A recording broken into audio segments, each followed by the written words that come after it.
Salam, salam damai sejahtera untuk saudara-saudari dimanapun berada. Kiranya kasih karunia dari Tuhan Yesus, pengasihan Allah Bapa, kekuatan dan sukacita dari Roh Kudus atas saudara-saudari sekalian. Sebelum kita merenungkan firman Tuhan, mari kita satu hati dalam doa. Mari kita berdoa. Segala puji syukur, hormat dan kemuliaan hanya bagi-Mu ya Tuhan. Kami bersyukur untuk perlindungan dan berkat-berkat-Mu dalam hidup kami sampai dengan saat ini. Saat ini kami mau merenungkan sebagian dari firman-Mu. Tuhan menolong kami dengan Roh Kudus-Mu agar kami dapat memahami maksud dan kehendak-Mu Tuhan. Di dalam nama Tuhan Yesus kami berdoa. Amin. Firman Tuhan yang menjadi perenungan bagi kita terambil dari Kejadian 6 ayat 9 sampai 22. Saudara bisa membaca sendiri bagian ini, saya akan membacakan ayat 9. Inilah riwayat Nuh. Nuh adalah seorang yang benar dan tidak bercela di antara orang-orang sesamanya. Dan Nuh itu hidup bergaul dengan Allah. Saudara-saudari yang terkasih di dalam Tuhan, pada masa Nuh, dunia benar-benar rusak akibat dosa. Tidak ada kebaikan yang tersisa dalam hati manusia.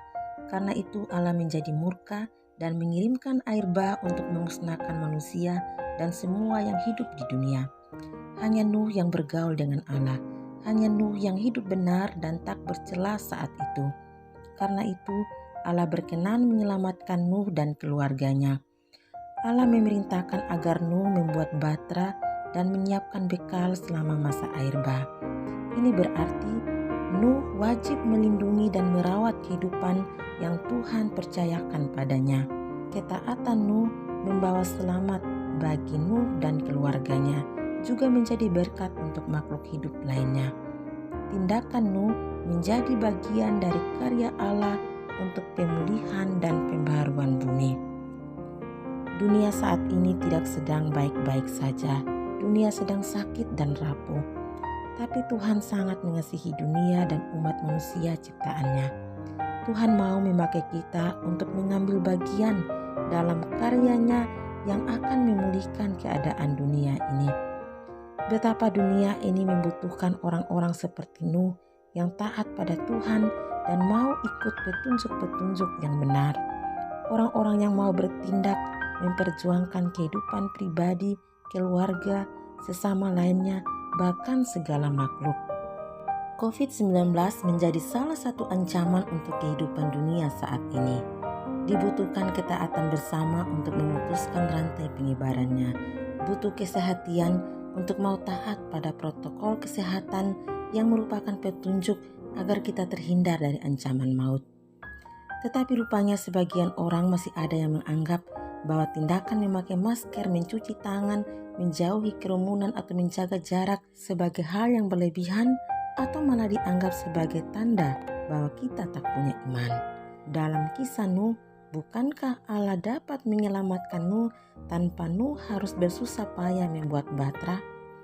Tetapi rupanya Tuhan mau Nuh bertindak melakukan bagiannya untuk melindungi diri, sesama, dan makhluk lainnya. COVID-19 hanya salah satu ancaman untuk kehidupan kita. Iman anak-anak Tuhan pun sedang terancam oleh banyaknya ajaran sesat. Tekunlah membaca firman Tuhan, supaya tidak mudah diombang-ambingkan oleh rupa-rupa pengejaran dunia.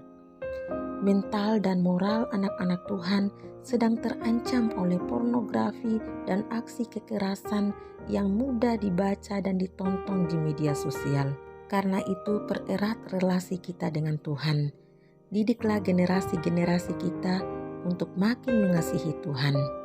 Dunia sedang membutuhkan orang-orang seperti Nuh yang bergaul dengan Tuhan, yang mau hidup benar di tengah-tengah angkatan orang-orang yang bobrok iman dan moralnya. Beranilah untuk tidak kompromi dengan dosa, untuk tidak ikut-ikutan dengan hal-hal yang mengancam kehidupan dan masa depan kita. Dunia membutuhkan orang-orang yang berani bertindak, melakukan apa saja demi melindungi dan merawat kehidupan. Karena itu, pastikan diri kita sebagai orang-orang yang masuk dalam bagian rencana Allah untuk pemulihan dunia ini. Tuhan berkenan pada orang-orang yang taat dan bertindak dengan iman. Amin. Mari kita berdoa. Bapa di sorga, terima kasih untuk kebenaran firman-Mu. Hamba-Mu terbatas untuk menyampaikannya, tapi kami percaya Roh-Mu yang tidak terbatas akan selalu menolong kami untuk lebih memahaminya dan menerapkannya dalam hidup kami setiap hari. Teguhkan iman kami Tuhan, agar kami tidak pernah kompromi dengan dosa, agar kami selalu taat dan berani bertindak demi memperjuangkan kehidupan dan masa depan kami. Tolonglah kami untuk kami dapat menjadi teladan iman dan perbuatan bagi sesama di sekitar kami. Kiranya berkat kemurahan-Mu akan selalu nyata dalam hidup kami, dalam keluarga kami, juga untuk bangsa dan negara kami. Dalam nama Tuhan Yesus kami berdoa. Amin. Puji Tuhan, saya percaya Roh Tuhan bekerja dalam setiap hati yang mendengar dan merenungkan firman-Nya.